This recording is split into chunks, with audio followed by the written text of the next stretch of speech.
બોલો question section E તમે બોલતા જાઓ, આખું કેલ્ક્યુલેશન સમજાવતો જાઓ અને ગણતો જાઓ. કોઈ બોલો. એક સ્ટોર્સમાં લેપટોપની માસિક માંગનું સંભાવના વિતરણ નીચે મુજબ છે. લેપટોપની માંગ 1 2 3 4 5 છે. એક મિનિટ, છેલ્લે શું માંગ્યું છે જોઈ લો. માંગનું વિતરણ માંગનું વિતરણ કે વિચરણ લખ્યું છે. વિચરણ મધ્યક વિચરણ લેપટોપની અપેક્ષિત માસિક માંગ એટલે મધ્યક અને વિચરણ નક્કી કરો.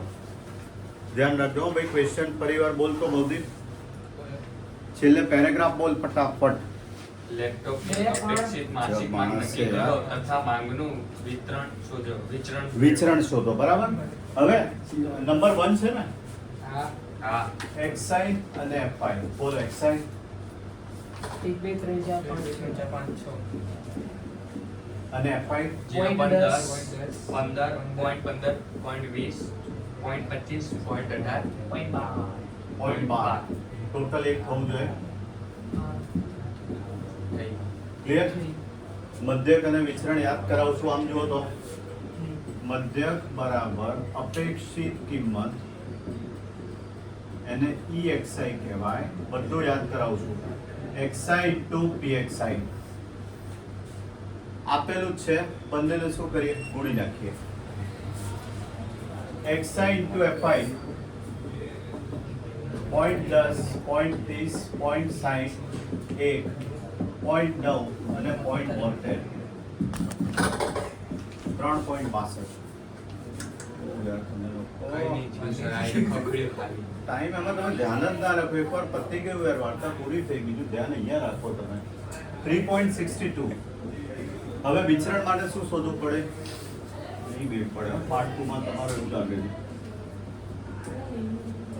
નહીં યાદ જ ના હોય તમને. સૂત્ર જ યાદ ના હોય વિચરણ. વિચરણ કહીએ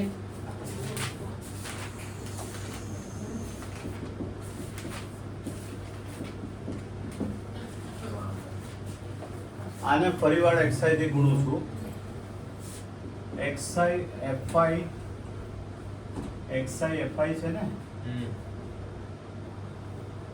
એટલે આ pxi જ કહેવાય ને ભાઈ. આ pxi જ છે ભાઈ. એટલે xi into pxi હો. fi ને બધા કન્ફ્યુઝ થશો. એટલે xi સ્ક્વેર into pxi. એટલે આ બે ગુણવાનું યાદ હોય તો ઠીક છે. 0.60 1.80 4 4.5 અને 3 6 દુ 12 1 43 4.32. ફરીવાર આ બેને ગુણ્યા xi pxi આવ્યું. એ પછી એને ફરીવાર xi થી ગુણ્યું એટલે xi square into pxi. Total 15.32. વિચરણ vxi sigma xi બરાબર EXI નો સ્ક્વેર માઇનસ EXI નો હોલ સ્ક્વેર. જોજો હવે રકમ જોજો. EXI સ્ક્વેર 15.32 માઇનસ EXI 3.62 નો સ્ક્વેર. બધી જ ગણતરી મેં કરી છે. મને ખાલી આનો સ્ક્વેર આપો તો 15.32 માઇનસ 13.10 લઈ લઉં છું બે આંકડા સુધી. એટલે 22 અને 2.22 ફાઇનલ આન્સર આવે વિચરણ.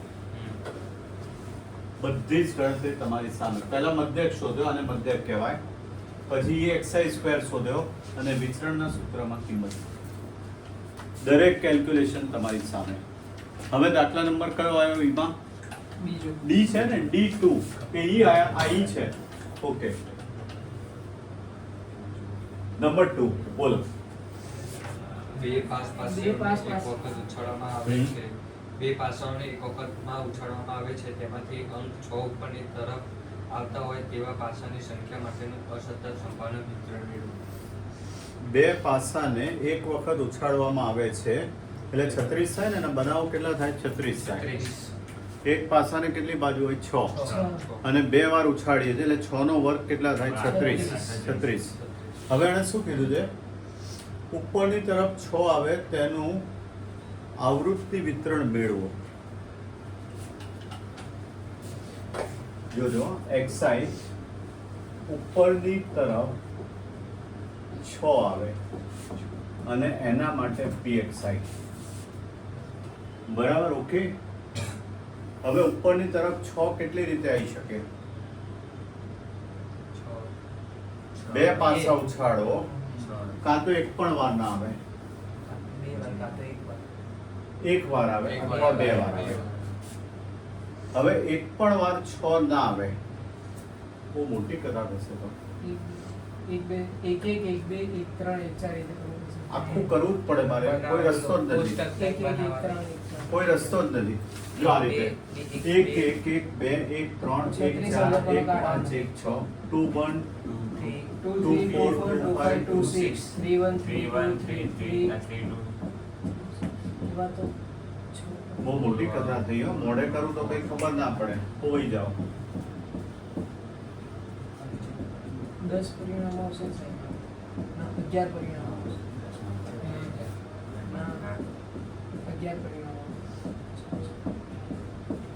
હવે 0 વખત 6 હોય. હા. હવે 6 વાળું બાજુમાં કાઢી લો ને. આ જો 6 વાળું છે ને, આ જુઓ તો આ 6 વાળા છે ને, 25 આ બધામાં જોડે 6 છે, બરાબર. હવે એમ કે 6 આવે જ નહીં, તો આ કેટલા? 3 ને 2 5, 5 ને 5 10, 11 એવા છે કે જેમાં 6 આવે છે. ખબર પડે છે હું શું કહું છું? હા. આ જે મેં લખ્યું એને શું કીધું છે? ઉપરની તરફ 6 આવે, તો ઉપરની તરફ 6 આવે, 3 ને 3 6 અને 5 11 છે. હવે સમજો, ટોટલ 36 છે, એમાં 11 માં ઉપરની તરફ 6 આવે તો આ કેટલા હોય? 25. 25 હોય. બરાબર. બરાબર, અહીંયા લખું 25 ભાગ્યા 36. હવે એક વાર 6 આવે, 1 2 3 4 5 6 7 8 9 10. 10 ભાગ્યા 36 અને બે વાર 6 આવે. એમાં એક જ આવે. જોરદાર દાખલો છે, જબરદસ્ત દાખલો છે. 1/36 એટલે 36/36. પહેલા તો એ સાબિત કરવું પડે કે આપણે જે ગણ્યું એ સાચું છે કે નહીં. થઈ ગયા 36? હા. હવે xi into pxi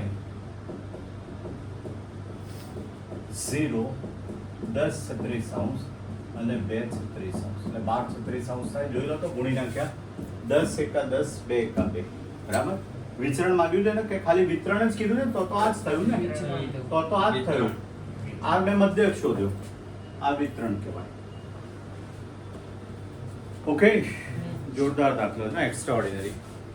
પછી શું કીધું છે? જુઓ 50 વર્ષની ઉંમરમાં કોઈ પણ વ્યક્તિ 1 વર્ષ દરમિયાન મૃત્યુ પામે તેની સંભાવના 0.01 હોય તો આવી 5 વ્યક્તિઓ એક સમૂહમાંથી એટલે દ્વિપદી આવ્યું, આટલું લખી લો, પછી દ્વિપદી આવ્યું.